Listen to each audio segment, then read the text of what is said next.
Here's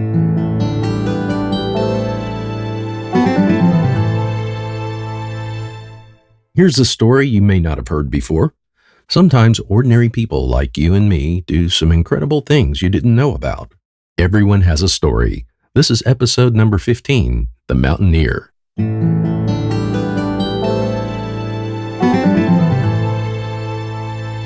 Their TV shows captivated and inspired millions of children. The kind-hearted and soft-spoken Mr. Rogers, in his theme song, Won't You Be My Neighbor? And the easygoing Captain Kangaroo with his treasure house. Remember them? In real life, the two of them were great friends.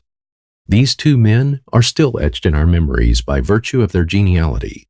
They were kind voices in a mixed-up world who inspired and encouraged a generation of children to explore, to try, and to do their best.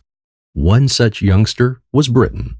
Born and raised in Riverside, Connecticut, young Britton had a great thirst to explore the world. He would run, kayak, go to the beach, always looking for more adventure. That inborn desire was nurtured by one of his teachers, who took Britton and some of his classmates on an epic field trip to Botswana, Africa. That trip ignited Britton's wanderlust, and he began his quest for the next great adventure. While still a teenager, Britton signed up for 4 weeks of backpacking along the Colorado River and throughout the Rocky Mountains of the western United States. The trip ended with a rigorous climb of the nearly 14,000-foot Grand Teton Mountain in northwest Wyoming. While most of his exhausted companions wheezed and panted for air, Britton grew stronger with every step. The more he climbed, the more energized he felt.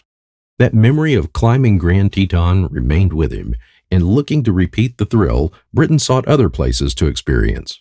At just 15 years old, he ventured to the Alaska wilderness to scale the 20,000-foot Mount McKinley, also known as Denali, the highest mountain peak in North America. It took him 2 years of physical training and mental preparation for this daunting climb, and the training paid off. Britton conquered Denali. After that, he couldn't stop thinking ahead about his next conquest. So at only age 17, Britton set out to become the youngest person to ever climb the tallest mountains on all 7 continents, a challenge known as the 7 Summits. This quest led Britton to experience and enjoy various cultures along his way as he journeyed through each continent. Britton's own kindness and fun-loving nature made him an inspiration to his fellow climbers. He was known to take the time to patiently encourage an exhausted climber to keep going, and he'd make sure that no one got left behind. While climbing Mount Aconcagua in the Andes Mountains, Britton resorted to cajoling one of his exhausted teammates by promising to do the chicken dance on the summit if she kept going. When they finally reached the summit, he kept his word and did the chicken dance. Thereafter, the dance became a ritual for Britton at the top of every mountain. In 2004, at the age of 22, Britton became the youngest person to scale the highest mountain in the world, Mount Everest, a feat unrivaled by all but the most adept mountain climber. It was an emotionally significant moment in Britton's life, not just because of the great achievement of scaling the 7 summits at his young age, and not just because he was actually afraid of heights, but because of his grandfather. When he reached the peak of Everest, Britton buried atop the greatest mountain in the world a picture of himself and his grandfather, who had left this world only 4 months earlier.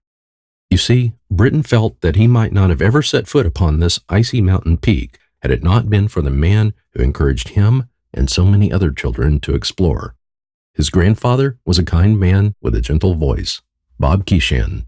You remember him as Captain Kangaroo.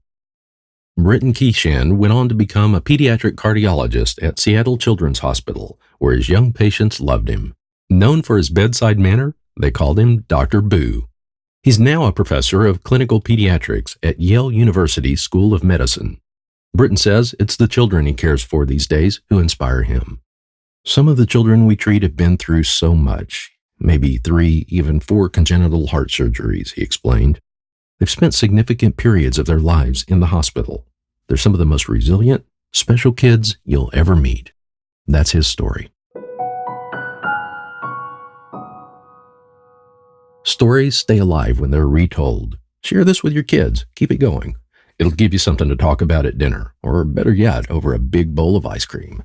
If you enjoy stories like these, add it to your favorites so you'll never miss a good episode. I'm Rodney Powell, and you're listening to the Everyone Has a Story podcast, a production of realmedia.us.